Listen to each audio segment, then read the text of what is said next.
10-ից կես ես սովորաբար սկսում եմ մտածել։ Պես կարող եմ ես լինել ավելի քիչ հիմար։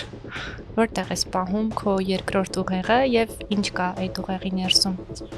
Սենց բան դեռ ոչ միտեղ չկա։ Կարող է դրա կարիքն էլ չկա, դրա համար չկա ոչ միտեղ։ Սեփական տան լամպ փոխելը ավելի թանկ հաճույք է քո կողմից փոխելը, քան լամպ փոխող վարձելը։ Մենք բավականին հայտնի ընկերություն ենք ամբողջ աշխարհում։ Միջազգային առումով հերթ է մեր մոտ։ Ինչի մեր մոտ Հայաստանում հերթ չի։ Կրոնավորում եք ձեր աշխատակիցներին։ Այո,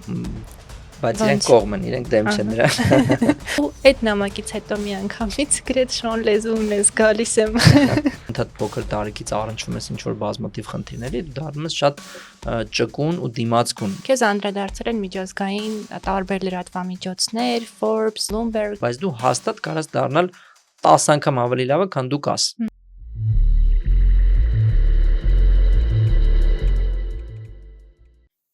Ողջույն։ Ես ընթերցում եմ ձեր բոլոր ոգևորիչ նամակներն ու մեկնաբանությունները ու սրտան շնորհակալություն եմ հայտնում։ Մեզ կարող եք աջակցել երկու տարբերակով՝ անվճար բաժանորդագրվելով YouTube-յան մեր ալիքին, սեղմելով զանգակի կոճակը եւ հավանելով այն տեսանյութերը, որոնք դիտել եք եւ իրապես հավանել եք։ Եվ վճարովի տարբերակով միանալով ամսական բաժանորդագրությամբ Re-Armenia հարթակի մեր նախագծին ցանկացած գումարի չափով։ Ի դեպ, մենք պատրաստել ենք կադրից դուրս հատվածներ բոլոր այն մարդկանց, որոնք կմիանան Re-Armenia-ի մեր նախագծին։ Նշածս բոլոր հղումները կարող եք գտնել այս էպիզոդի նկարագրություն բաժնում։ Ի դեպ, մեզ կարող եք դիտել նաև արդեն Spotify-ում եւ Apple Podcast-ում։ Շնորհակալություն։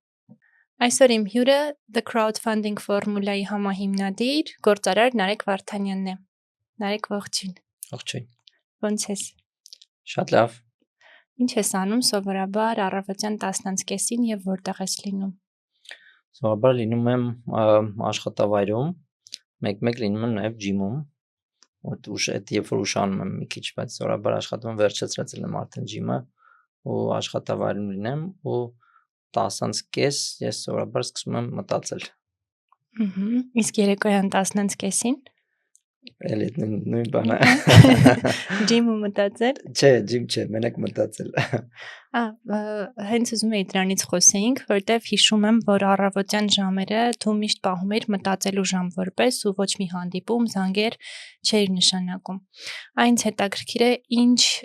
նոր գաղափարներ, նոր նախագծեր են ծնվել քո մտածելու ժամ ունենալու շնորհիվ։ Հիմնական կարծում եմ այն գաղափարները, որոնք այսպես ռադիկալ տարբեր ուղղություններ են, հիմնականում ծնվել են այդ առավոտյան ժամերի մտածելուց, որովհետև երբ որ դու անընդհատ ինչ-որ մի հատ բան ես անում, իսկ մեր մոտ ոնց որ շատ այսպես ինտենսիվ է, անընդհատ լիքը բաներ կա անելու ու շատ հաճախ կորցնում ես թելը, թե արդյոք դու ճիշտ ուղղությամբ ես գնում ու արդյոք ընդհանրապես այն ինչ որ անում ես, ընդհանրապես պետք է անել թե ոչ, հա, որովհետև այսպես ծուղակ կա, անընդհատ օպտիմիզացնել, անընդհատ լավացնել, անընդհատ ոնց որ ինչ որ մի բան անել, բայց երբ որ մի քիչ վերևից ես նայում այն ամեն ինչին ինչ որ անում ես, շատ հաճախ տեսնում ես, որ ուղղակի ընդհանրապես պետք չի անել այն ինչ որ անում ես ու պետք է անել ռադիկալ ուրիշ մի բան, բայց դրա համար պետք է շատ այսպես մաքրություն ու հանգստություն ու ունենց մի հատ իրավիճակ, որ ոչ մեկ քեզ չի խանգարում։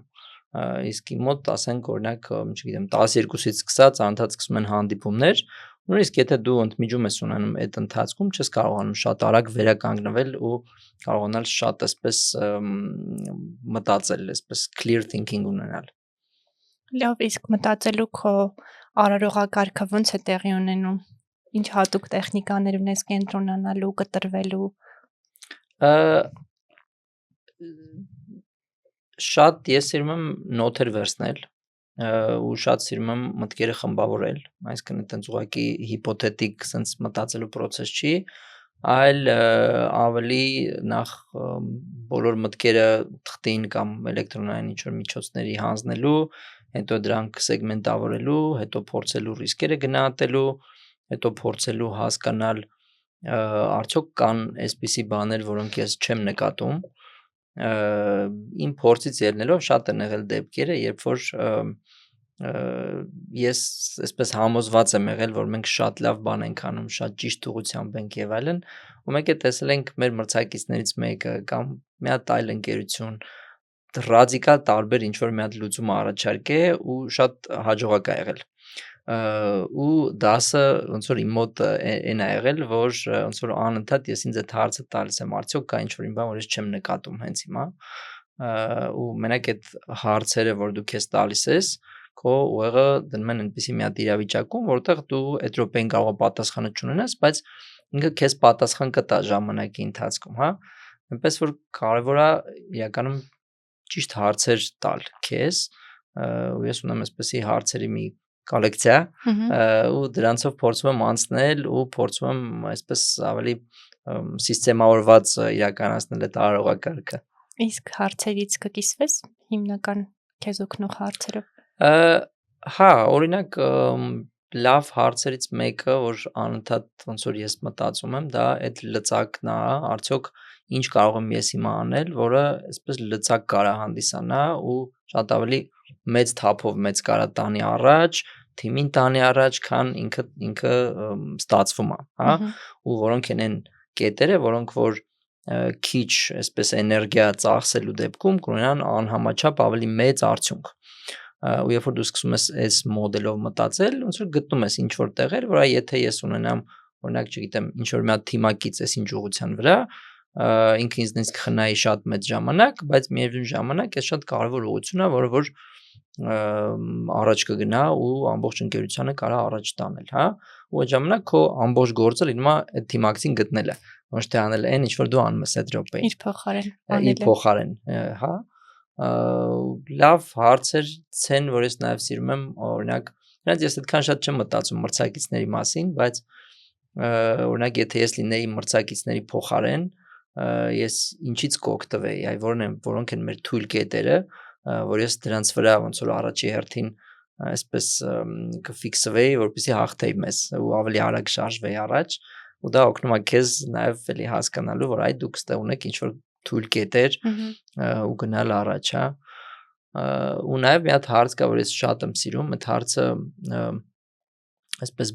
Berkshire Hathaway կազմակերպություն կա, Warren Buffett-ը, որ հիմնադրել է, իր գործընկերը Չարլի Մունգերը ունի շատ այսպես լավ փիլիսոփայություն կարելի ասել, հա, ու հարցերից մեկը հետևյալն է, որ ինչպես կարող եմ ես լինել ավելի քիչ հիմար, ոչ թե ավելի հաջողակ, այլ որ գործողությունն է ավելի քիչ հիմար կամ այսպես հայերեն մի քիչ լավ չի թարգմանվում, less stupid, ու դա երբեմն քեզ ավելի լավ պատասխաններ է տալի, քան այն ամենաբացարձակ առավելագույն հաջողակ ինչ որ բաները, հա, դու ուղղակի օպտիմիզացնում ես ավելի վատագույն ոնց որ սցենարների համար, ոչ թե այն ամենաառավելագույն լավերի, ու կարողանում ես գոնե այդ րոպեին ավելի ճիշտ որոշումներ ընդունես։ Շատ լավ։ Գիտեմ, որ քո համար նաև ժամանակը շատ կարևոր է, ու մի անգամ առիթ ունեցել ենք խոսելու ժամանակի կառավարումից։ Հիշում եմ մի շատ լավ օրինակ բերեցիր, ասելով, որ գուցե սեփական տան լամպ փոխելը ավելի թանկ հաճույք է քո կողմից փոխելը, քան լամպ փոխող վարձելը։ Կբացատրես այս մոտեցումը։ Ինքը մոտավորապես այդ նույն կոնցեպտի մի մասն է, այսինքն անընդհատ ես ինձ այդ հարցն եմ տալի, որն է լավագույն բանը, որ ես հենց հիմա պետք է անեմ, հա, ու այդ նույն ոնց որ բանի մեջ լամպ փոխելը միշտ չի, որ լավագույն բանն է։ Ինչ որ кейսեր կան, որտեղ որ այո, դու պետք է լամպ փոխես,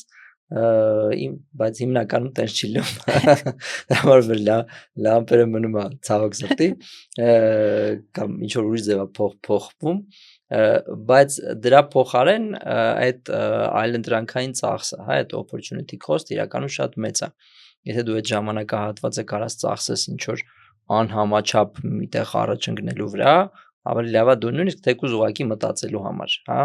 ավելի լավ է դու այդ ժամանակը ծախսես այնպիսի մի հատ ուղղության վրա, որը քեզ անհամաչափ ավելի այսպես հետ վերադարձ կապահովի, քան այդ րոպեին դու ուղակի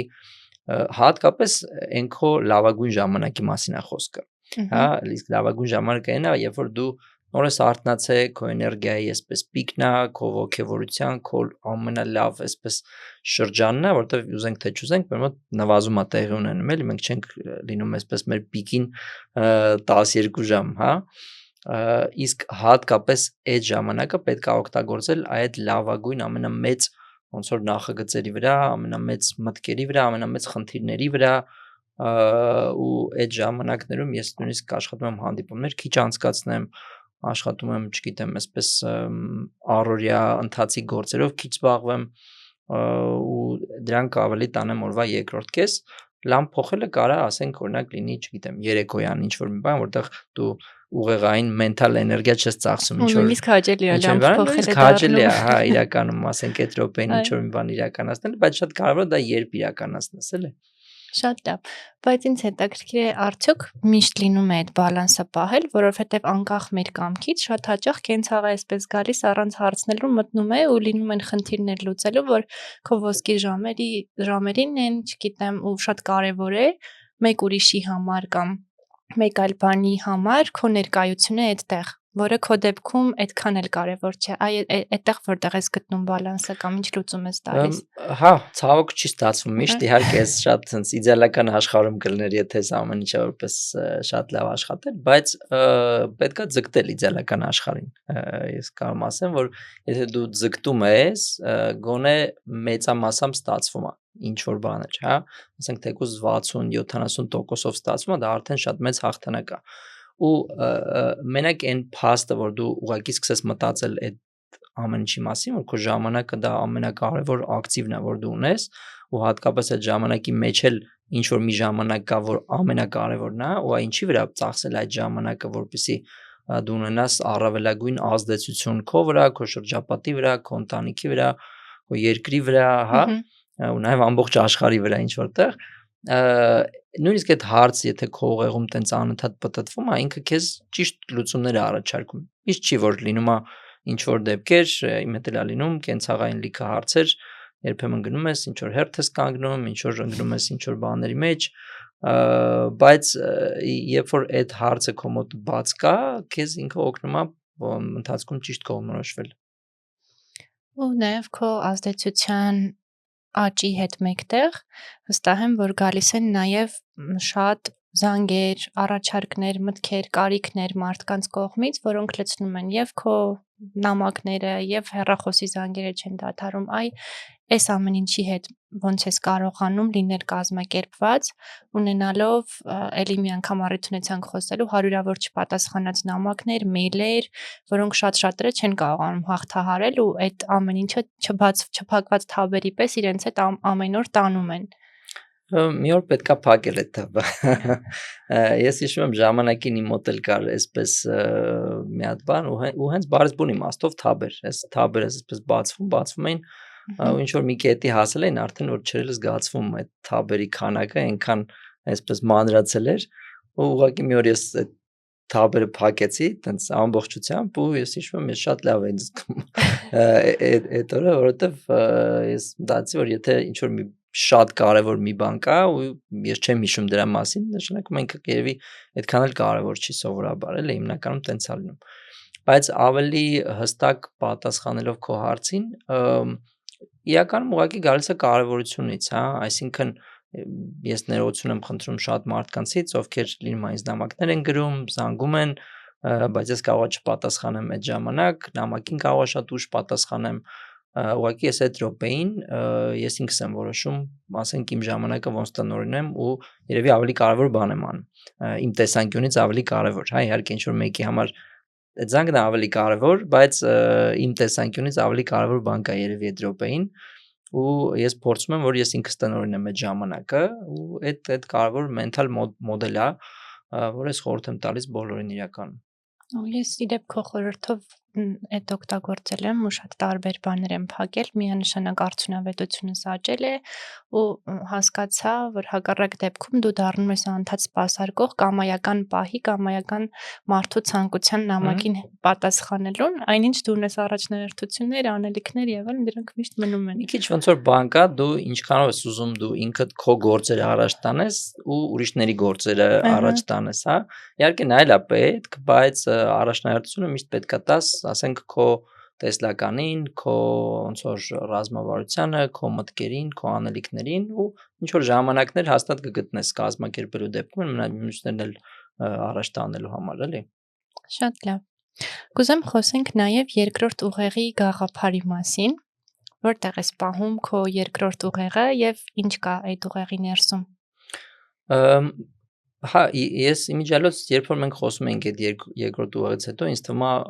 ChatGPT-ն չկար այդ ժամանակ, ու հիմա Չկար։ փաստացի ChatGPT-ն է դարձել երևի շատերի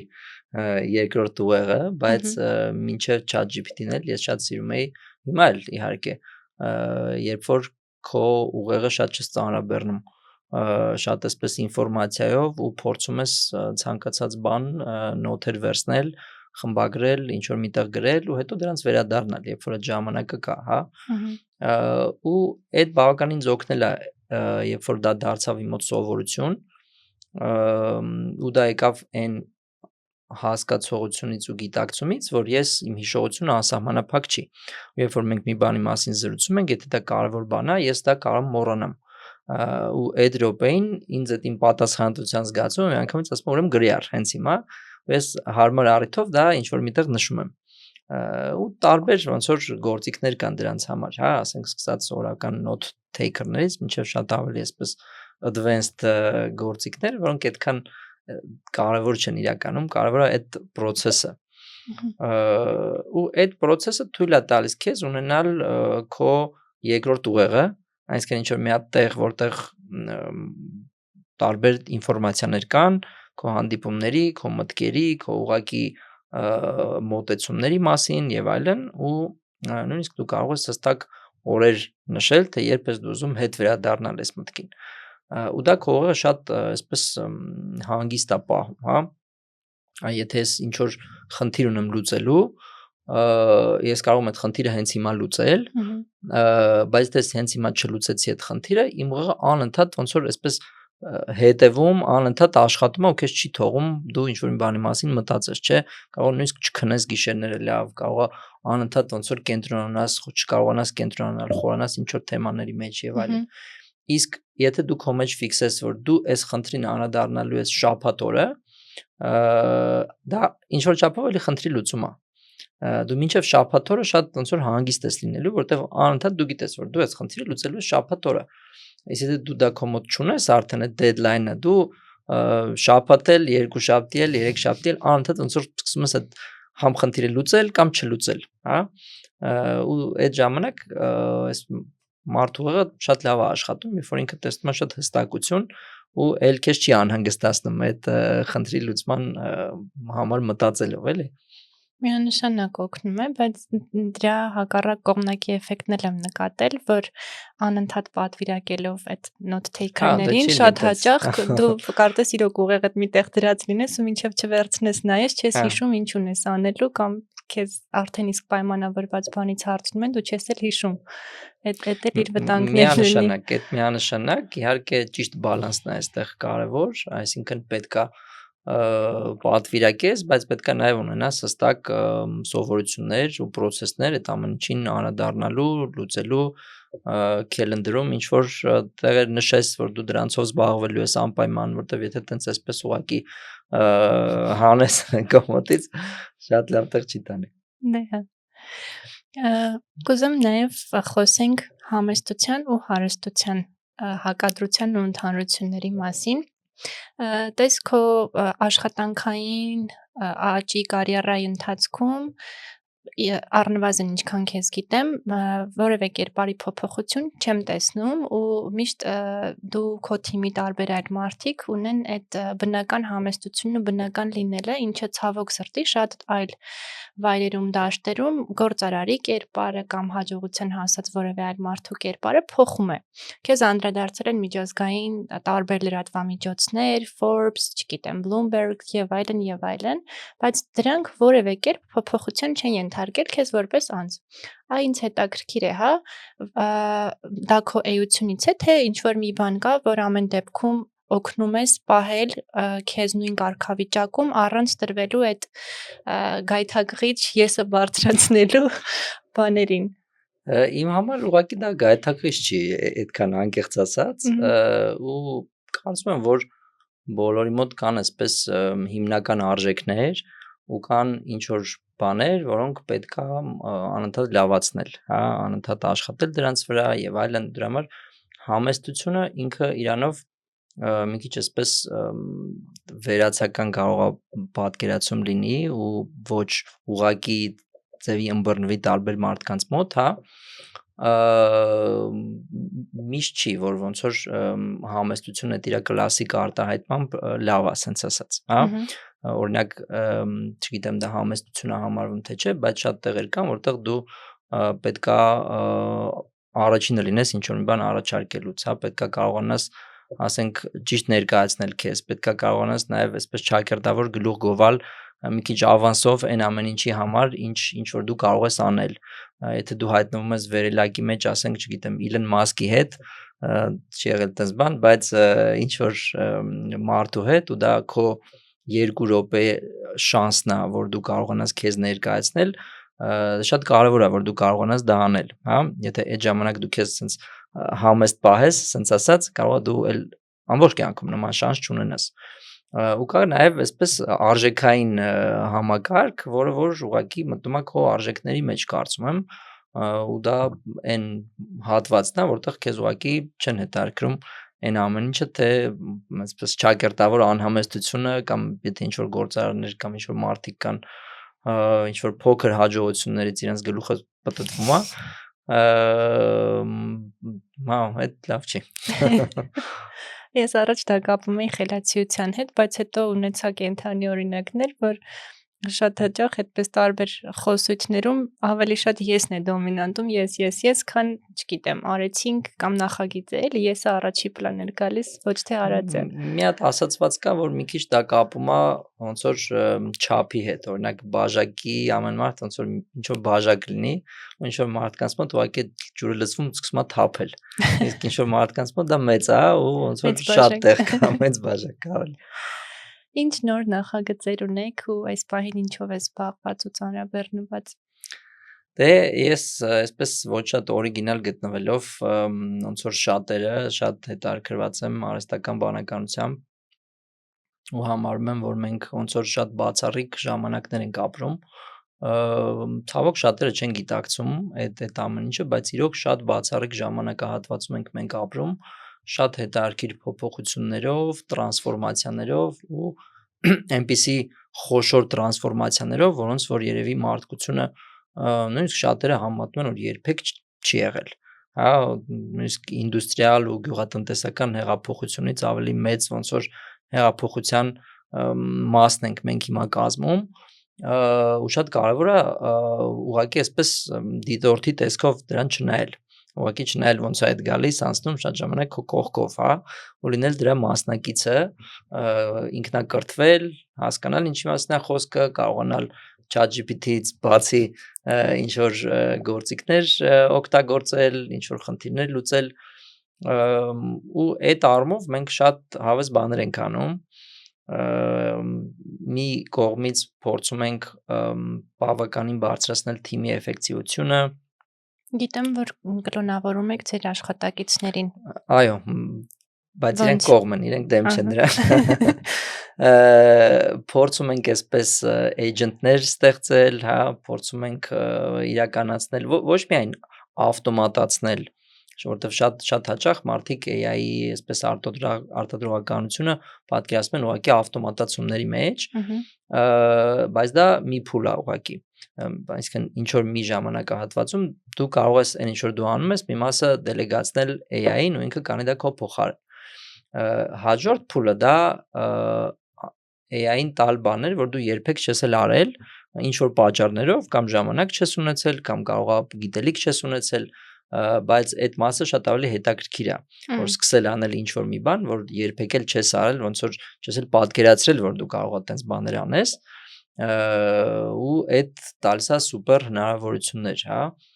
ընկերության համար հատկապես, եթե երբ որ ընկերության ամբողջ ռեսուրսներն են սկսում այդ ամեն ինչը օգտագործել։ Այդ ոնց որ մի հատվածն է, ինչա կատարվում մեր մոտ, երկրորդ հատվածը էլ ավելի հետաքրքիր է, դա հենց AI գործիքներ սարքելն է։ Այսինքն մենք հիմա մի հատ գործիք ենք սարքում, շուտով այսպես լույսաշխարհ կգա, ու ինքը շատ հետաքրքիր մի հատ գործիք է, իրան դրել ենք Frank, հա, բայց Frank Sinatra-ի հետ կապ չունի։ Ֆրենկը ավելի շատ այսպես անկեղծ ու նաև ուզում ենք որոշակի կերպար տալ իրեն, ուրեմն Ֆրենկը ինքը AI researcher է, AI հետազոտող է, ով որ գնում է, խոսում է քո հաճախորդների հետ, հազարավոր մարդկանց հետ կարող զրուցել մեկ գիշերվա ընթացքում, հասկանալ իրենց հետաքրքրող կետերը, իրենց ցավերը, իրենց կարիքները եւ առավոտյան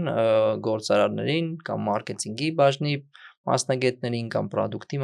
բաժնի մասնագետներին տալ այն կետերը, որոնք որ ասենք ձեր հաճախորդները ուզում էին ձեզնից, հա? Պես հաճախորդների առանց ոլորտային սահմանափակում, չէ՞, հա, կարելի ասել առանց ոլորտային սահմանափակումների, բայց շատ բարձր էքսպերտիզայով հաճախորդների հետ հարցազրույց անցկացնելու, հա, որտեղ դա այսպես առանձին մասնագիտություն է, ու մենք ունենք Google-ից ոնց որ մասնագետներ, ովքեր մեզ օգնում են train անել այդ ամեն ինչը, այդ էքսպերտիզան բերել մեր մոտ ու շատ ճիշտ կարողանալ հարցեր տալ ու կարողանալ բավականին երկար խոսել հաճախորդների հետ իրենց անհանգստացնող ու հետաքրքրող թեմաներից ու արդյունքում դա անել միաժամանակ ասենք մի քանի հազար հոգու հետ ու եթե դու որպես ընկերության ղեկավար ուզում ես գնալ խոսել մարդկանց հետ, դա շատ լավ է իրականում, բայց 1000 հոգու հետ խոսելը կամ նույնիսկ 10 հոգու հետ խոսելը կարող է մի քանի ամիս տևի, էլի։ Her ֆիլմը հիշեցի նայելես, Անա շատ ծանոթ է ինչ որ։ Դեռ արհեստական բանականությունից այդ խոսակցությունից շատ առաջ էր, Սամանտայի կերպարը կար, AI ծրագիր էր, որը ընկերուհի էր դառնում 100,000-ավոր մարդկանց ու իր օգտագործողներից մեկը գիտեր միայն իրեն է պատկանում, մի անգամ կորում է մի քանի ժամով բան, հետո որ վերադառնում է, ասում է սուր է իր բան անհանգստացա, ասեց թե չեմ կարողանում ժամում, ես 6 միլիոն քանի մարդու սպասարկել։ Հիմա Ֆրենկն է, որ իսկապես արդեն որպես ընկեր գնալու է ու զրուցելու։ Իսկ Ֆրենկը ինչ տեսք է ունենալու, ինչ որ ծրագրերի է կցվելու, ինտեգրվելու է, extension-ը լինելու, app-ը լինելու, չգիտեմ։ Չէ, extension չի, չնայած հնարավոր է իրան կցել ինչ որ բաների, բայց պատկերացրեք նույն Zoom call-ը, որ դուք իրականացնում եք, ասենք, ձեր ընկերների, գոլեգաների հետ, ու կարող է ինքը audio call անել, կարող է video call անել, ու կարող նաև WhatsApp-ով chat անի ձեր հետ, այսինքն այն բոլոր հնարավոր ձևերով, ոնց որ դուք կշփվեք ինչ որ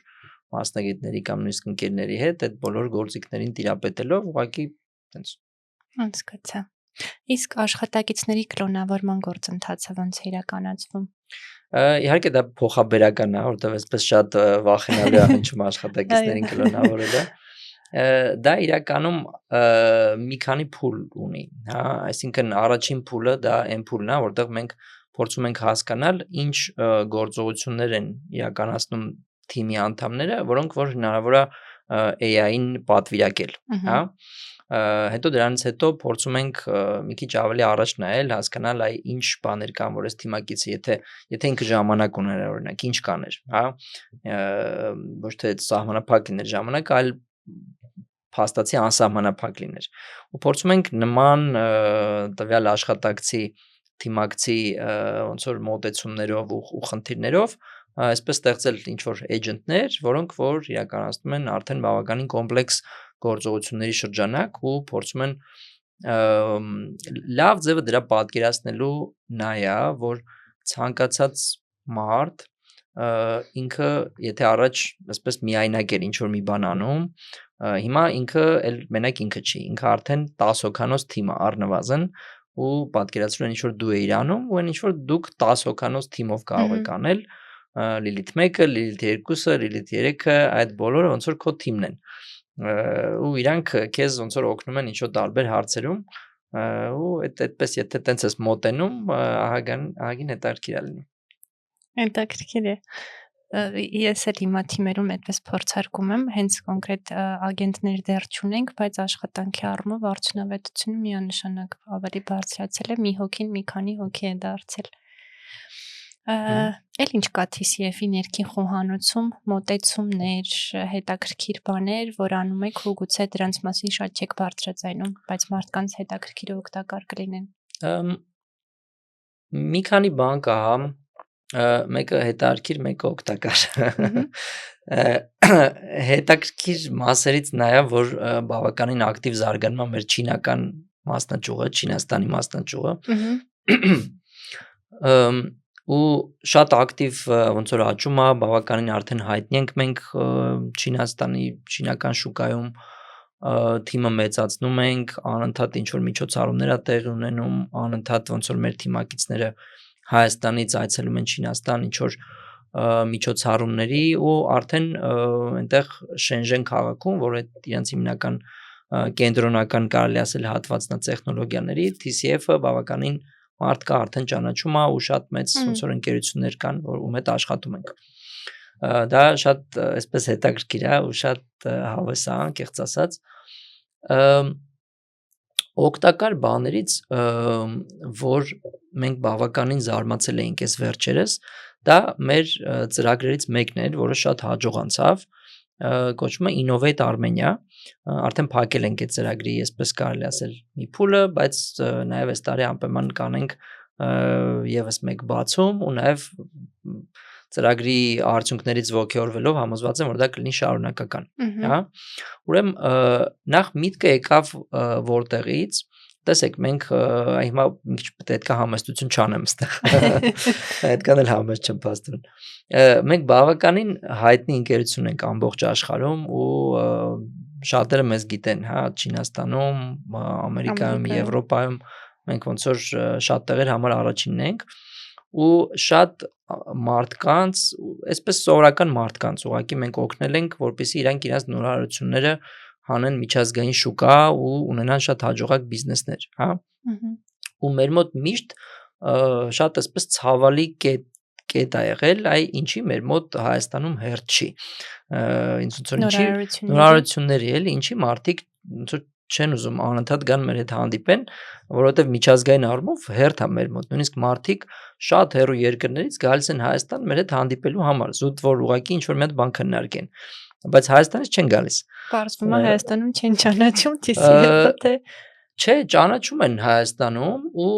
մեր բանը եկավ հիպոթեզը եկավ կանգնեց նրա վրա, որ Հայաստանում ուղղակի չեն պատկերացնում, թե իրանք ինչքան մեծ բաներ կարող են անել ու չեն պատկերացնում, որ կապ չունի, որ իրանք Հայաստանում են գտնվում, իրանք եթե շատ հետաքրքիր գաղափար ունեն, այդ գաղափարը կարա դառնա միջազգային շատ խոշոր բրենդ ամբողջ աշխարհում։ Այ դա ինձ թվում է կամ չեն պատկերացնում, կամ չեն հավատում։ Հիմա դա ստուգելու համար այսպես մի հատ sense սոցիալական ծրագիր իրականացրեցինք մենք 2 տարի առաջ, անուն դրեցինք Innovate Armenia ու ասացինք, որ այսպես մի հատ հայտարարություն ենք անում, որ մարդիկ իրենց գաղափարներով դիմեն մեզ, դիմեն այս ծրագրին, ու մեզ կարելի ասել ոչ մի բան անհրաժեշտ չի։ Ուղղակի պետքա, եթե գաղափարը համապատասխանում է այս չափանիշներին, դուք կանցնեք այդ փուլերով ու մենք ձեզ կօգնենք այդ գաղափարի իրականացման մեջ, հա, կօգնենք հասկանալու այդ գաղափարը ընդհանրապես պոտենցիալ ունի թե չէ, կօգնենք ստանալ ֆինանսավորում, կօգնենք կառուցել մեծ ընկերություն եւ այսպես մեր բոլոր փուլերով կօգնենք անցկացնել։ Ու առաջի տարին բավականին հաջող եղավ, կարելի ասել, մոտ 100 այսպես դիմում ունեինք ու այդ 100-ից 3 հոգի պետքա հաղթեին, նույնիսկ այնքան հաջող էր, որ 4 ընկերություն հաղթեց։ Ու մենք էլ շատ ողջորվեցինք, ասենք չէ, փաստորեն այդտեղ պոտենցիալ կա, ուղղականում մարդիկ տեղյակ չեն այդ ամեն ինչում։ Ու այս տարի արդեն ավելի մեծ թափով իրականացրեցինք ու նաև մեզ միացավ շվեյցարական Helvetas հիմնադրամը, տեսել էին իրենք անցած տարի ինչպես էր դա տեղ ունեցել ու իրանք էլ միացան մեզ, այսպես ուժերը միավորեցինք ու արդեն մոտ 2-300 դիմում ունեցանք ու ես կարող եմ ասել, որ մենք ուղղակի ապշած էինք որակից, այդ նորարարությունների որակից ու ավելի շատ գիտես ինչից, ոչ թե այդքան որակից, որտեվ շատ ժամանակ մի քիչ ավելի սահմանափակ էր ամեն ինչ, հա, ասենք ոնց որ Հայաստանի շրջանակներում է։ Մենք ուզում ենք, որ քիչ լեռնային ստարտափներ, լեռնային ստարտափական մտածելակերպ կա մեր մոտ։ Մենք ուզում ենք, որ ինքը միջազգային լինի, ինքը համաշխարհային լինի, ինքը ԱՄՆ-ում, Եվրոպայում ոնց որ դառնա հաջողակ, հա, ու մարդկանց այսպես ոնց որ դուխ ենք տալի ու համոզում ենք, որ իրենց գաղափարները պոտենցիալ ունեն նման տիպի բաների։ Ու շատերինը այսպես հայկական ոնց որ իրականության մեջ բաներ էր, բայց մենք այս տարի մի քիչ ուրիշ ձև արեցինք։ Մենք sense ինչ որ փուլերով իրականացրեցինք ու նաև կար acceleration pool ու նաև կար bootcamp, որտեղ որ սկզբում 50 հոգի անցնում էին bootcamp, հետո 25 հոգի անցնում էին ակսելերացիա։ Ու մեզ անհավատալիորեն զարմացրեց մասնակիցների արագ աճը։ Ինչքան արագ են իրանք կարողանում ընդամենը 10 օրվա այդ գիտելիքները վերակազմավորել ու նորից գալ ներկայացնել։ Ու ոնց որ այդպես էր process-ը, որ իրենք ներկայացրել էին իրենց արտադրանքը, իրենց գաղափարը, հետո մի հատ էլ ակսելերացիայից ու այդ bootcamp-ից հետո պետք է գային ու ներկայացնեին ժյուրիին, հա։ Ու հաղթողներից մեկը, որը որ այսպես 3 հաղթող ունեցանք, Մեկը իդեպ մեր ոդքասթի հյուրերից էր Հա, Իշխանը, դեռ Իշխանը, մինչև հա, Innovate Armenian հենց խոսում էր գաղափարի մասին ու շատ ուրախացա, որ հա, հաղթեցին։ հա, իրանք այսպես բոլորս շատ ողջորվել էինք իրենց գաղափարից ու հետարքիր պոտենցիալ տեսանք իրենց մեջ, ու բայց իրենք չէ, հաղթողներից մյուսը ուղղակիորեն մեր աչքի առաջ կարելի ասել վերափոխվեց։ Ու նույն նախագիծը կարողացավ շատ ճիշտ այսպես storytelling-ով, կոմունիկացիոն ճիշտ հմտություններով ներկայացնել, այնպես որ բոլորս ուղղակի ոտնկայս ծափ էինք տալիս։ Մենք չենք պատկերացնում, որ այդ նույն ու մոտավորապես շատ կար այդ տիպի product-ներ, բայց այդ նույն մրցակցության մեջ ինչ որ մեկը ներկայացրեց լրիվ ուրիշ տեսանկյունից, որպես խաղ, որպես հետաքրքրություն, որպես պատմությունների մի շրջանակ, ու դրա մեջ կա շատ մեծ արժեք, էլի։ Շատերը մտածում են, որ նորարարությունը դա ուղղակի այսպես գյուտ անելն է։ Երբեմն, այո, իհարկե, եթե դու ոնց որ կարողանում ես ինչ-որ գյուտ անես, շատ ժամանակ դա շատ օգտակար է, բայց ոչ միայն։ Նորարարությունը կարող է լինի զուտ կոմունիկացիայի մեջ, հա, դու կարող ես վերցնել ինչ-որ մի ոլորտ, ինչ-որ մի արտադրանք, դա ներկայացնես լիովին այլ փաթեթավորմամբ, լիովին այլ սեգմենտի, լիովին այլ լսարանի ու դա ոչ պակաս նորարարություն կլինի, հա։ Ես օրինակ շատ հաճախ ասում եմ, որ Հայաստանում այսպես սիրում են ասել, երբ որ գալիս են մեր մոտ մեկ-մեկ, երբ որ գալիս են մեր մոտ ինչ որ բաներ ներկայացնելու, շատ հաճախ այդ խոսակցությունը սկսում է սրանից։ Սենց բան դեռ ոչ միտեղ չկա։ Ու դա վատ ձև է սկսելու խոսակցությունը, հա, որտեվ եթե նույնիսկ դες բան ոչ միտեղ չկա, կարող է դրա կարիքն էլ չկա, դրա համար չկա ոչ միտեղ։ Ոչ մեկ չի մտածում, որ այդպես կարող է ինչ որ մարդիկ արել են, տեսել են որ դրա կարիքը չկա, դրա համար չեն շարունակել։ Բոլորին թվում է որ իրենք այսպես շատ ունիկալ մի հատ գաղափար են մտածել, հա։ Ու շատ ավելի լավ է նույնիսկ երբ որ դրանից կա ինչ որ միտեղ, բայց այդքան լավը չի, հա, այսինքն կա ինչ որ արտադրանք, օրինակ շատ հեշտ ձև է ու շատ պրակտիկ, որ ես խորհուրդ եմ տալի գնալ Amazon ու տեսնել արդյոք այն գաղափարը որ կա ձեր գլխում, արդյոք նման մրցակիցներ կան այնտեղ ու լավ սիգնալը նա է, որ ինչ որ մի հատ ապրանք ունի շատ մեծ քանակի ռիվյուներ, ասենք 10,000 ռիվյունի, ու այդ ռիվյուները վատն են։ Դա ցույց է տալիս նրա մասին, որ մարդիկ ստիպված առնում են այդ արտադրանքը, բայց բավարարված չեն այդ արտադրանքի որակներով ու երբ որ դու այդ ռիվյուները գնաս կարդաս, այնտեղ կոնկրետ նշում են թե ինչն է վատ աշխատում այդ product-ի մոտ, հա։ Ու եթե դու վերցնես փոխանակ այսպես 0-ից հեծանիվ հորինել, գնալ վերցնել մի հատ այտենց գաղափար ու ֆիքսել այն ինչ որ իր մոտ վատ է աշխատում, շատ ավելի մեծ է շանսերը, որպեսզի դու կարող հաջողության հասնես, էլի։ Այ այսպես sense պրակտիկ նույնիսկ խորհուրդներ կան, որը մենք որոշել ենք կիսվել ու նույնիսկ այդ հանդիպումները որոշել ենք ամսեկան անել այդ բոլոր մասնակիցների համար իմիջիալոց, ոչ միայն հաղթողների։ Մենք հասկացանք, որ դրա կարիքը կա։ Առաջինը մենք ուզում ենք վերականգնել հավատը մարդկանց մոտ կամ ստեղծել հավատ մարդկանց մոտ, որ իրենք Հայաստանում գտնվելով կարող են ունենալ բացառապես հաղթող չեմպիոն պրոդուկտներ, կապ չունի որ իրանք դա կարող են արտադրել Չինաստանում ու ծախել Ամերիկայում։ Իրանք կարող են բնակվել Հայաստանում, ոչ մի դա սահմանափակում չի իրականում, հա։ Մեր ձեր կազմակերպությունն էլ դրա վառ օրինակներ։ Մարիամի հետ հենց խոսում էինք այդ մասին, որ շատ հաճախ իսկապես մարդիկ չեն պատկերացնում, որ այլևս երկրի աշխարհագրական դիրքը որոշիչ չէ։ Այո, համաձայն եմ։ Նույնիսկ եթե ինչ որ տեղեր կարող է որոշիչ է, դու եթե շատ ավելի լավ ես աշխատում, դու մեկը կարողանում ես հաղթել։ Օրինակ դեպքեր լինում են, երբ որ մենք մեր Հայաստանում գտնվելը ինչ որ չափով կարելի ասել խանգարում այսպես, բայց մենք երբ որ դա քննարկում ենք, դրան նայում ենք որպես նույնիսկ առավելություն, ասում ենք, ուրեմն մենք պետքա 10 անգամ ավելի լավ լինենք, քան այդ մեր երկրորդ տեղում գտնվող մրցակիցը, որ ընդհանրապես ոնց որ իմաստ չունենա համեմատելու էլի ընկերությունները իրար հետ, ու եթե դու բացարձակ լավն ես, ոչ մեկ չի համեմատում արդեն դու որտեղ ես գտնվում։ Այդպես, բայց իրականում հնարավորությունները շատ են, այսօր նամանավանդ AI-ը արհեստական բանականությունը ստեղծում է բացառիկ հնարավորություններ անհատների համար, որպեսզի իրենք կարողանան իրենց այսպես տարիներով բարձի տակ պահած գաղափարները, որ իրենք ոչ մեկի չեն պատմել, հիմա ժամանակն է պատմելու, իրականացնելու ու այդ ամեն ինչի գործիքները կան ու շատ հեշտ են։ Իսկ դուք ինչ գործիքներ եք հիմնականում օգտագործում արհեստական բանականությունից, որտեվ շատ-շատերի համար ChatGPT-ն այսպես Xerox-ի, Baxi նման անուն է դարձել ամբողջ բանի փոխարեն։ Մենք դե իհարկե շատ կախված է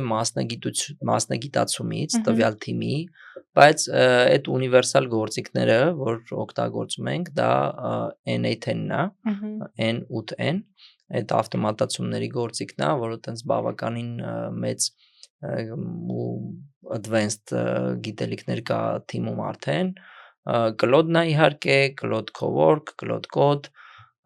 վերջերս մի հատ տենց գործիք կար, բավականին մեծ աժիոտաժ անցկացրեց ամբողջ աշխարհում, դա ենք սկսել օգտագործել, կոչվում է OpenClaw, այդ OpenClaw-ն ենք օգտագործում ու այդպես։ Շատ լավ։ Գիտեմ, որ նաև ոչ միայն բիզնես ուղղությամբ եք նայում, այլ նաև փորձում եք Հայաստանում մարզեր դեպի դուրս գալ, այնտեղ ընթերցանությունն եք խրախուսում, ձեր ծննդյան օրերն եք մարզերում նշում, մի փոքր էլ այդ մշակույթից կպատմեք ու ինչու եք որոշել նաև այդ ճանապարհով գնալ, որովհետև ըստ էության դուք հենց բիզնես եք ձեր գործունեությամբ ու այդտեղ չպիտի հետաքրքրություններ ունենայիք բիզնես տեսանկյունից։ Այո, մենք բիզնես ենք, բայց մենք նաև այս հասարակության արդյունքն ենք, հա, ու որոշակի պատասխանատվության զգացում պետք է լինի բոլոր բիզնեսներին այն հասարակության նկատմամբ, որտեղ իրենք ապրում են, սնվում են ու նաև ինչ որտեղ զարգանում են, հա, որտեղ այդ հասարակությունից են նույնիսկ գալիս իրենց այսպես աշխատակիցները, թիմակիցները։ Հետևաբար պետք է լինի որոշակի պատասխանատվություն հետ վերադարձնելու այդ ամեն ինչը։ Ամեն մեկը ինչ որ մի ֆորմատով կարող է դա իրականացնի, մեր մոտ այդ process-ը եկավ, երբ որ մենք որոշում էինք մեր ծննդյան տարեդարձը նշելու ու հասկացանք, որ դա շատ լավ ձև է հենց ծննդյան տարեդարձ նշելու, ոչ թե գնալու քեֆ անելու, էդ էլ իհարկե, բայց բացի դրանից, այսպես փոքր կոնֆերանս իրականացնելու, որտեղ ուղղակի մենք կկիսվենք մեր գիտելիքներով ու դա ինչ որ մեկին կարող է ոգևորի։ Ու բավականին շատ մարդկանց ոգևորեց, չգիտեմ հիմա ինչքան են հիշում այդ ամեն ինչը, բայց մեկ-մեկ այսպես էպիզոդներ հիշում եմ, որտեղ որ ինձ, ասենք, դրսում հանդիպում են կամ ինչ որ տարբեր տեղեր հանդիպում են ու ասում են, որ իրենք եղել են այդ կոնֆերանսներին, ու մենք հատուկ շեշտը դրեցինք մարզերի վրա, որտեղ Երևանը ամեն դեպքում ակտիվ քաղաք է, եւ շատ բան է տեղի ունենում Երևանում, իսկ մարզերում այսպես սով կա ինֆորմացիայի, մարդկանց, հետո շատ հաճախ ֆիզիկապես պետք է գնալ մարզեր, որովհետեւ իրենք կարիք ունեն տեսնելու, որ այն մարդիկ, ովքեր ինչ որ մի հաջողությունների հասել են, իրենք սովորական մարդիկ են, հասանելի մարդիկ են, հա, ու դրա համար մենք մեր հետ միշտ տանում ենք շատ հաջողակ գործարարների, մեր ընկերների ու իրենց այսպես խրախուսում ենք, որպեսզի շփվեն մարդկանց հետ, պատմեն իրենց պատմությունները, ցույց տան, որ ոչ մի արտասովոր ոնց որ բան չկա, ուղղակի պետք է ունենալ կամք, նպատակ ու ոնց որ կապ չունի դու մարզում ես ապրում, թե Երևանում ես ապրում։ Ինֆորմացիան այսօր ինտերնետով շատ հասանելի է բոլորին, հա։ Ու մենք շատ հույս ունենք, որ դա կողքեվորի ինչ որ հաջողության պատմությունների, ինչ որ մարդկանց ունենալու հաջողության պատմություններ, որը կբերի նաև մարզային զարգացմանը, հա, որտեվ մեր խորին համոզմամբ մարզերին պակասում է այդ հաջողության պատմությունները հենց իրենց մեջից, որտեվ շատ հաճախ երբ որ դրսում Երևանից, նույնիսկ Հայաստանից դուրս երբ որ ինչ որ բան տեսնում ես, այդ ամեն ինչը շատ անհասանելի է, բայց թե ինչ որ դա քո դասարանցին է, քո հարևանն է, քո կողքի գյուղի ապրող ինչ որ մի հատ տղա կամ աղջիկ ան, որ դու ճանաչում ես, դու նույնականացնում ես քո հետ, դու հասկանում ես, որ եթե ինքը արել է, դու էլ կարաս դա անես, հա, ու շատ լավ կլինի, որ մեր մոտ այդ տենց օջախներ ունենանք սենց, ու այդ օջախները ոգևորեն երիտասարդներին ինչ որ բաներ ձեռնարկելու, սկսելու, որոնցից ոմանք կլինեն հաջող։ Մենք էլ իդեպ, որ 10-ից կեսով կրթական մարզայցերի շարք սկսեցինք, սկզբից կամայական հյուրերի էինք այսպես տանում, հիմա նաև սկսեցինք կարևորել, որ հենց եթե կան տեղացի խոսնակներ, որ կամ արմատով կապված տվյալ տարածաշրջանին շատ ավելի ազդեցիկ են Գյումրի գնալիս, օրինակ գյումրեցի, չգիտեմ, Քաջարան գնալիս Քաջարանի արմատներ ունեցող ու իսկապես երիտասարդների արձագանքից էլ զգում էինք, որ այդ մտերմությունը մի քիչ ավելի մոտիկ էր, հա, քանի տարբերություն մյուսների։ Շատ մեծ էներգետիկա կա մարզերում, բավականին տարբերվող Երևանից, հա, շատ մեծ պոտենցիալ կա ու շատ այսպես երբ որ ես հիշում եմ այդ մարդկանց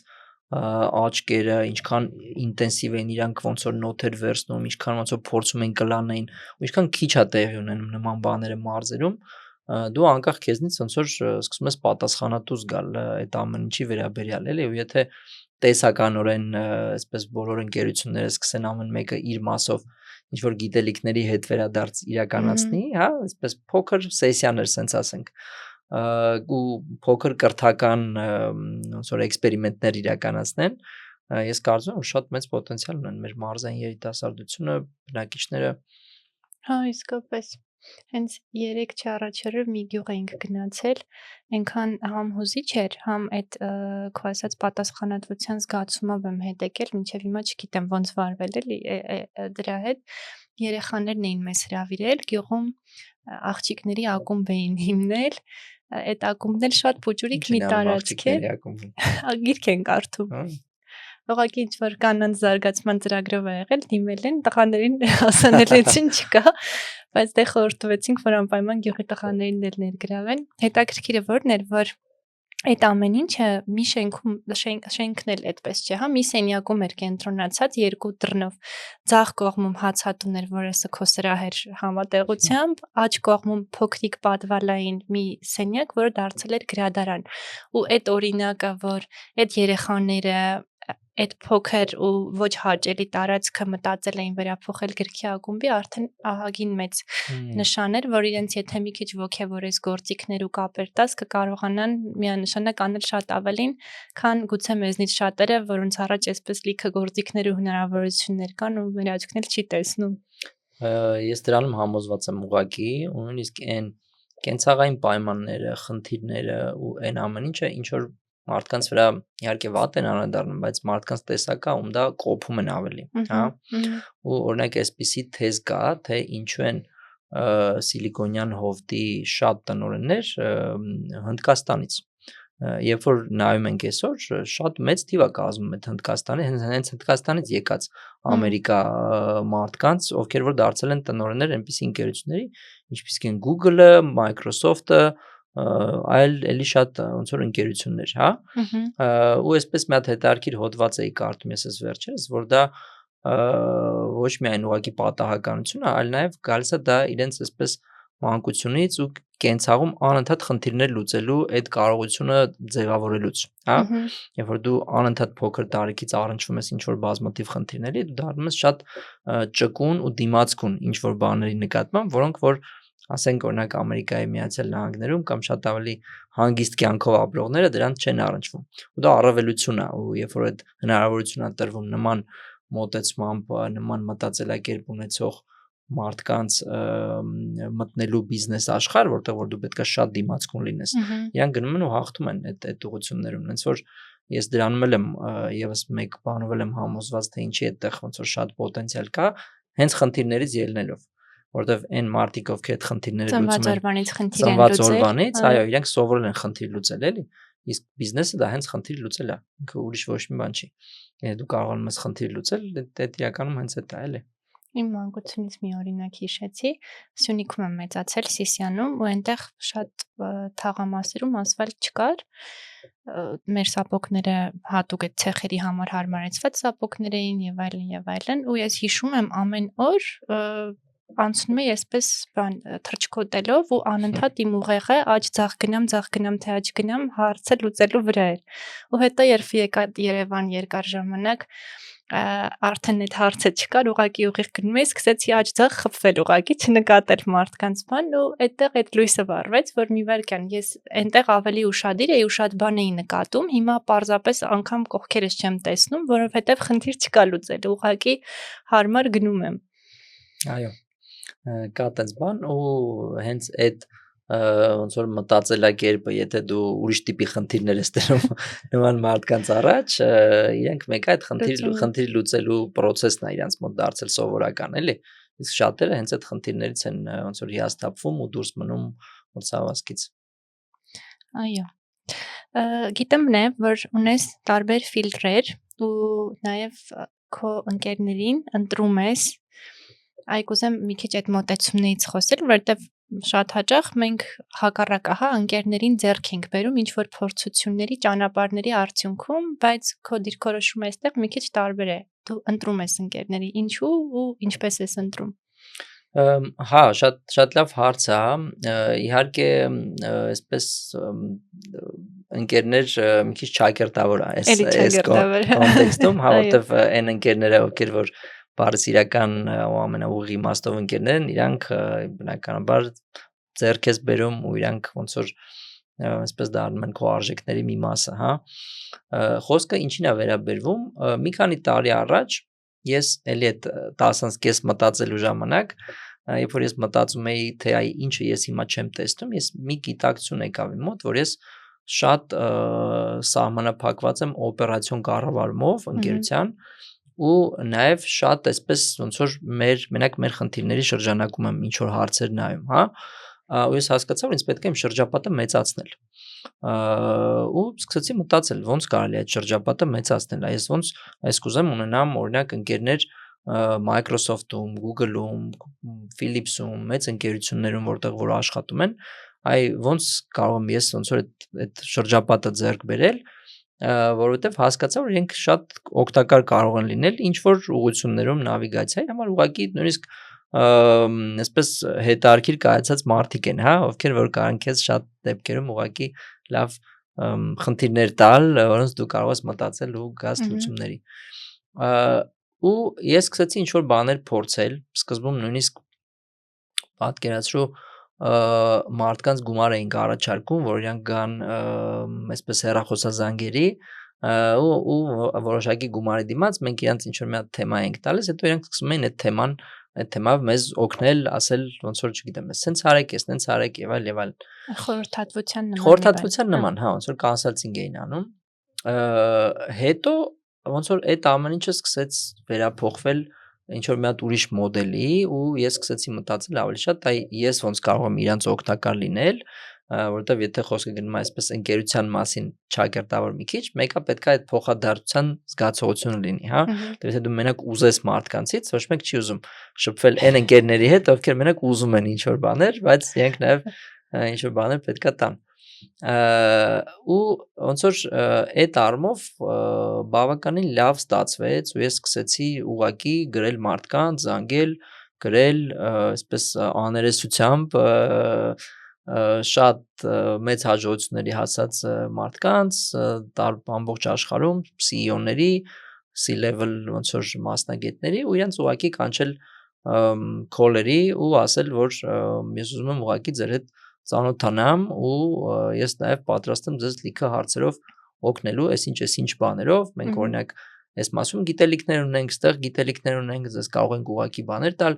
ու սկզբում ես չէի պատկերացնում, որ նման բաներ նույնիսկ կարող է իրենց հետաքրքիր լինի, որտեվ երբեք ոչ ոք իրենց այդ հարցով չի դիմել։ Նախ, հա, երբեք ոչ մեկ չէր դիմել, երկրորդ ես էլ էի հանդիսանում շատ տարբեր մարդ իրենց շրջապատից։ Այսինքն իրանք էլ են հանդիսանում շատ տարբեր մարդ են, որ մենք շփվում ենք, ասենք ստարտափական միջավայրում, հայկական միջավայրում եւ այլն, ու մեկ է դու գնում ես մի հատ այսպես 30 տարվա Microsoft-ի մի հատ ինչ որ էքսպերտի բաժնի ղեկավարի իրան դիմում ես, իր շրջապատն էլ է տարբեր, իր շրջապատն էլ մյուս աշխարհն է, ու ինքն էլ է ուզում տեսնի ինչա կատարվում ձեր մոտ, հա։ Ու այդ շատ լավ գիտակցում էր, որովհետև դա ինձ հնարավորություն տվեց շատ սիստեմատիկ աշխատել դրա վրա, հա, այսինքն ես մի քանի տարի արդեն ոնց որ աշխատում եմ այդ իմ network-ի վրա ու դա շատ լուրջ աշխատանք է, ես այսպես ուղակի չեմ թողում այդ իրական ընկերության ոնց որ նման զարգացումների,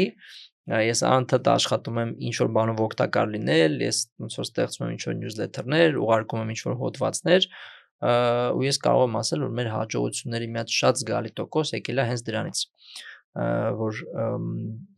հակառակն էլ է տեղի ունեցել, իրանք էլ են մեզ օգնել, խորհուրդներ են տվել, դարձել են հաճախորդ շատ դեպքերում, ծանոթացրել են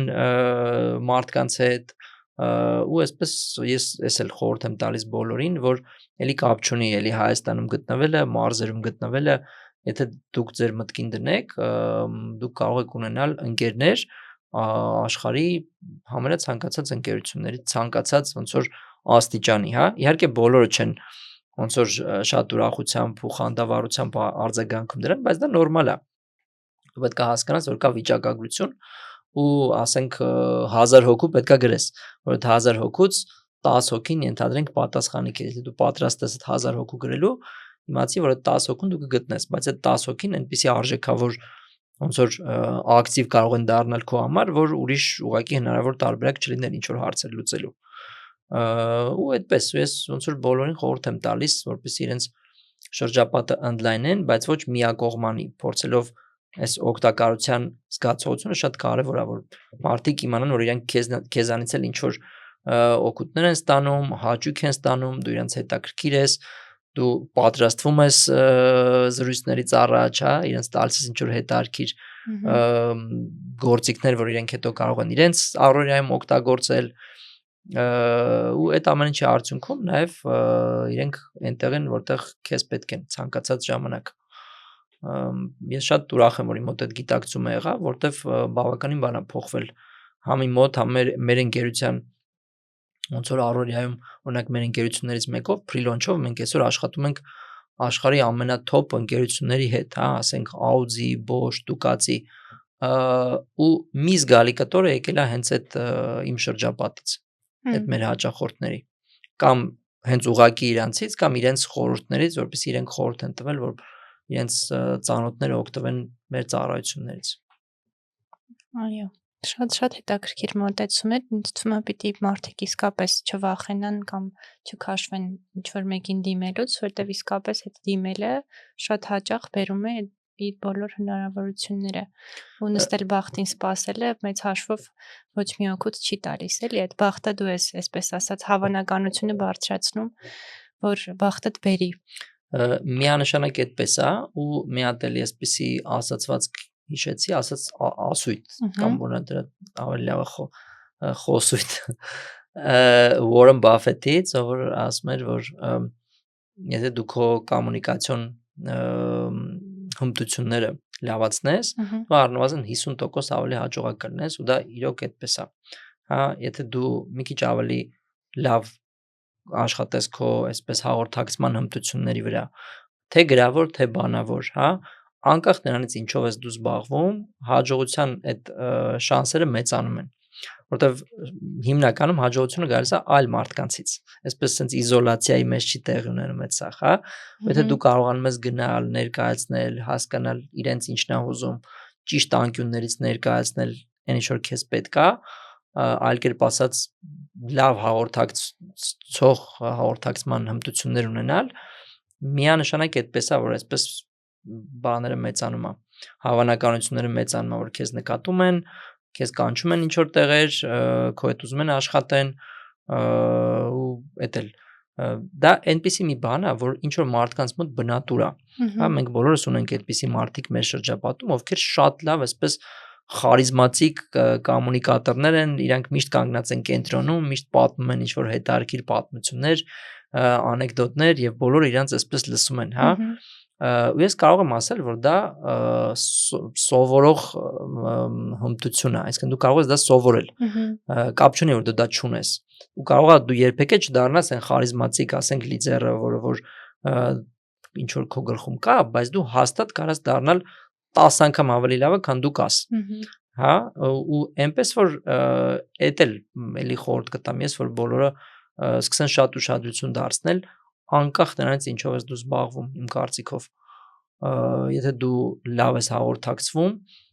դու շատ մեծ շանսերդ շատ ավելի մեծացնում ես հաջողության։ Միանշանակ համաձայն եմ, էլի անձնական փորձառությամբ ապացուցված դեպք ասեմ, մենք խնդիր ունեինք աշխատանքային օրով մեկնելու մարզ ու շատ ուզում էի խոսնակներից մեկը լիներ, կառույցի ղեկավար, ում շատ սիրում եմ, բայց շանսերը մտածում էի ամեն դեպքում հավանական չի էլի աշխատանքային օրով վեր կենալ գալ էնել 2 օրով ու այսպես իրեն առաջարկ արեցի ու ասաց կմտածի վաղը կասի ու մինչև իր արձագանքը մտածեցի որ այս ամբողջ ցուցակ բան որ գրել եմ ինչ ենք անելու եւ այլն ես այդտեղ ամենակարևոր բանն եմ բաց թողել հուզականությունը ու այն ինչը որ իսկապես իրեն էլ ինձ էլ հոգեհարազատ կլինի այսինքն ուր ենք մենք գնալու պատտվելու որտեղ ենք սուրճ խմելու ինչ ենք զրուցելու ինչ ենք տեսնելու ճանապարհին ինչեր կարող են լինել ու այդ նամակից հետո մի անգամից գրեթե շոն լեզու ունես գալիս եմ միանշանակ մեր ուղեղը ուրիշ ձև արձագանքում storytelling-ին, պատմություններին, էմոցիաներին, հա, ու երբ որ դու փորձում ես ինչ որ էքսպերիմենտներ անել, դու կարողանում ես ինչ որ հմտություններ զարգացնել քո մոտ, որոնք որ շատ են պետք գալիս առօրյա։ Շատ քչերը նույնիսկ հեռախոսը կվերցնեին զանգեին այդ անznավորությանը, հա, ուր մնաց մի հատ էլ տենց կմտածեին ինչ որ նամակ գրելու բան, դե կասեին ոնց որ ամոթ է, դե մեկը մերժելու է, մեկը ոնց որ սպասենք, դե մի անգամ ասեց եւ այլն, էլի։ Այնտեղ գալիս ենք քո ասած սկզբին, եթե հարցը ճիշտ ես ձևակերպում ու քո խնդիրը նպատակին հասնելն է, դու անպայման գտնում ես իսկապես լուծումներ այդ հարցիդ պատասխանի համար։ Եթե մտածում ես դե մեկը մերժելու է, ամեն ինչ ձևավորվում է մերժելու շուրջ։ Իսկ կարդում ես հիմա, հասցնում ես կարդալ։ Ցավոք սրտի գրքեր չեմ հասցնում շատ կարդամ, բայց հավաքում եմ գրքեր, ոնց որ միշտ երբ որ լավ գիրք տեսնում եմ, միշտ կամ գնում եմ, կամ Kindle-ով եմ առնում, կամ ֆիզիկապես եմ առնում ու գրքի վրա ծախսած գումարը միշտ այն գումարն է, որ երբեք չես ափսոսում, անկախ դրա արժեքից, երբեք չես ափսոսում, ոնց որ գիրքը ինչ արժի։ Բայց անկեղծ ասած, այդքան ժամանակ չեմ կարողանում հատկացնեմ կարդալուն, շատ ավելի մասնագիտական ոնց որ հոդվածներ եմ կարդում հիմա, որտեվ ոնց որ աշխարհը մի քիչ շատ արագ է սկսել շարժվել, ու ես հույս ունեմ, որ մի քիչ sense ոնց որ ժամանակ կունենամ ավելի պաուզա տալու ու ավելի տենց հանգիստ ոնց որ երկարաժամկետ ոնց որ բաներով զբաղվելու, հա, պես։ Լավ, մենք շատ խոսեցինք քո աշխատանքային կարիերայից, կուզեմ մի քիչ էլ ասես,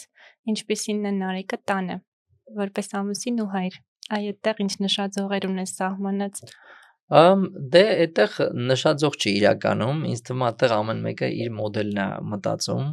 ու դնում ու շատ այսպես ընտանեկան օքեարներ նկատի ունեմ, որոնք գուցե լավարկում կամ հա, ընտանեկան օքեարներից է իհարկե երեխաներին կարելի ասել փոքրուց այն մոտեցումներին ծանոթացնելը, որոնք իրենց սպասվում է երևի հետագայում, հա։ Ես շատ կողմ եմ այն դաստիարակչական մեթոդներին, որոնք որ ոչ թե երեխաներին պաշտպանում են հետագա խնդիրներից, այլ հակառակը նույնիսկ ստեղծում են ինչ-որտեղ խնդիրներ իրենց համար, որովհետեւ իրենք այդ հաղթահարելու հմտությունները ու ջիղերը զարգացնեն իրենց մեջ ու ես ոնց որ շատ իմ բախտը բերել է, որ ես էլ կինս էլ շատ նմանատիպ ենք մտածում, ունենք նույն տեսլականը, ինչպես պետքա դաստիարակել երեխաներին, ինչ խնդիրներ պետքա իրենց անընդհատ տալ ու դրանով իրենց ավելի շատ օգնել, հա, հասկանալով որ հետագայում կյանքում իրենց դա պետքա գալու ու հակառակը եթե դու փորձում ես իրենց զերծ պահել ինչ-որ բաներից, ցույց տալ ինչ է իրենց սպասվում ոնց որ հետագայում, իրենց համար լուրջ խնդիրներ է ստեղծում, որ կարա անդառնալի հետևանքներ ունենան։ Եթե առաջին բիզնեսդ խոսել իմանար, ինչ կպատմեր քո մասին։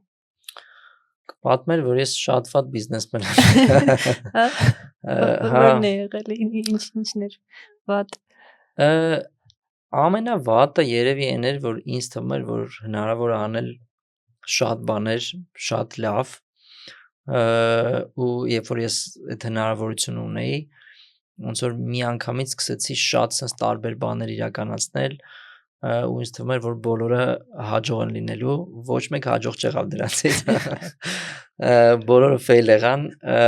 մեկը մեկի հետևից, ասում ես գոնե մեկը դրանցից ոնց է չլինի, գոնե 5-ից մեկը հաջող կլինի։ Միաժամանակ 5-ը։ Միաժամանակ 5-ը, այո, ու տենց 5-ն էլ fail եղան,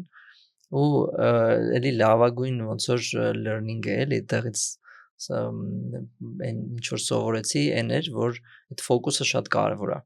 Հա, այդ ֆոկուսը շատ կարևոր է ու շատ կարևոր է, որ եթե ինչ-որ մի բան քո համար կարևոր է, դու այսպես պլան B չունենաս, հա։ Օրինակ շատերը խորհուրդ են տալի ունենալ պլան B։ Ես հակառակն եմ խորհուրդ տալի չունենալ պլան B, որովհետև եթե դու պլան B չունես, քո մոտ կա մենակ պլան A-ն, ու ուրիշ տարբերակ ուղղակի չկա, որ այդ պլան A-ն չի կատարվի, հա։ Իսկ եթե դու ունես 5 հատ գաղափար կամ 5 հատ բիզնես, նույնիսկ 2 հատ, քո մոտ այսպես կա պլան A ու կա պլան B, ու պլան B-ն միշտ խանգարում է պլան A-ին, որովհետև դու ասում ես լավ, դե ես այսքան ջանք չդնեմ ստեղ, ինձ մերժեցին, ֆինանսավորումը չեղավ, այս չեղավ, գնամ իմ պլան B-ին։ Ու ես շատ իրավիճակներում ինձ դրել եմ այնպիսի սիտուացիայում, որտեղ իմ մոտ եղել է մենակ պլան A, որոնցից շատերը ես խորհուրդ չեմ տալի ոչ մեկի, ոնց որ կարող է մի քիչ ծայրահեղ իրավիճակներ են եղել, բայց սովորաբար միշտ այդպես է, երբ որ դու ֆոկուս ես անում մի բանի վրա ու դա ուզում ես անել շատ լավ, դա ստացվում է։ Այտենց ոնց որ փաստ է, հա։ Այդպես, այդ եւ ամենակարևոր բանն էր, որտեվ մնացած սխալները շատ տակտիկական էին, որոնք ես այտենց սովորեցի, բոլորը կարող են սովորել, բայց դրանք այդքան մեծ ազդեցություն չեն ունենում, կարելի ասել հաջողության վրա։ Մի հատ ուրիշ կարևոր բան կար, որ ես շատ անտեսում էի շուկայական տենդենսները։ Հա, ու ես մտածում էի, որ երբ որ դու մի բան անես շատ լավ, դու ոնց որ կլինես շատ հաջողակ, բայց եթե դու մի ոլորտում ես, որը որ գնալով մեռնում է, դու նույնիսկ լավագույնը այդտեղ կարող ես լինել ու դու չես լինի Մեռնել լավագույն ձևով։ Հա, կմեռնես լավագույն ձևով, ասենք, չգիտեմ, ինչքան ինդուստրիաներ կան այսօր, օրինակ գնաս կասետներ արտադրես կամ ինչ որ մի բան լավագույնը աշխարհում, հա, բայց ոչ մեկ չի ուզում դա առնի, դրա պահանջարկ էլ չկա։ Ու էդ էլ ես առաջ չէի հաշվի առնում ու հիմա շատ ոնց որ հաշվի եմ առնում տրենդերը, տենդենսները, մարդկանց ոնց որ փոփոխությունները, նոր երիտասարդության ոնց որ գնողունակությունները եւ այլն։ Ու դա էլ է շատ կարևոր այսպես էլեմենտ հաջողության մեջ, էլի։ Մնացածը կարծում եմ, որ ճիշտ թիմ ձևավորելու, ճիշտ տեսլական ունենալու արդյունք է։ Իսկ ֆինանսների կառավարման ինչ մոտեցում ունես։ Էլի սկզբում շատ վատ, հիմա այս վերջերս բավականին կարելի ասել դարձել ենք ավելի գրագետ Այդտեղ երևի թե պլան A-ից բացի նաև կլինեն պլան B, C, չէ։ Հա, այ օրինակ կարելի է։ մեր ֆինանսների մենեջերը ունի պլան A, պլան B, պլան C։ Իրենց տեսանկյունից այդ շատ կարևոր է, իհարկե։ Ու էլի կա ոնց որ անհատական իհարկե ֆինանսներն ինչպես ես դու կարողանում քո ֆինանսները դիվերսիֆիկացնել, օգտվել ֆինանսական գործիքներից, այս վերջերս բավականին հայտնի են դարձել պարտատոմսերը, նաև մենք էլ մեր դերը ունեցանք ինձ թվում է դրա մեջ ու էլի շատ լավ գործիք է, որ ոնց որ հասարակությունը կարող է օգտվել, շատ հասանելի։ Ու ես իդեպ օգտվում եմ ձեր պարտատոմսերից, շատ հաճելի բան է։ Դե ուրախ եմ ես, շատ ուրախ եմ ու կան էլի հասանելի գործիքներ կան, որ ոնց որ կարող են շատերը օգտագործել ու ավելի մի քիչ ավելի գրագետ լինել, էլի անպայման չի այսպես լինել ֆինանսական գուրուներ, թե ընկերության մակարդակով եւ թե անհատական մակարդակով։ Ու այդ բարձի տակի այն ոնց ասեցիր գաղափարները վրա հանելու ժամանակն է ֆինանսներն էլ պետք է հանել, հա։ Հա, այդ շատ մեծ սխալ է գնալ բարձի տակ պահել, հաշիվների վրա պահել, որտեվ կա այսպեսի մի բան, որ կոչվում է ինֆլյացիա, ու այդ sense ոնց որ կծում է ձեր գումարներից ամեն տարի։ Ու դու քեզ թվում է թե դու նույն չափի գումար ունես, բայց իրականում նույն չափի չունես ու գնաճի հաշվին ունես ավելի քիչ։ Շատ լավ։ Մենք ունենք նաև վերջում փոքրիկ խաղ, 3 փաստ ասա քո մասին, անհավանական կամ 3 պատմություն, որոնցից մեկը կլինի սուտ պատմություն։ Եվ մեզ դիտող լսող մարդիկ արդեն մեկնաբանություններում կփորձեն գուշակել, որն է կեղծ պատմությունը։ Իսկ ովքեր մեզ միացել են Ռե Արմենիա հարթակում ամսական բաժանորդագրությամբ, իրենց կադրից դուրս հատված կնկարենք ու կուղարկենք ճիշտ պատասխանը։ Okay։ 3 փաստ իմ մասին, հա։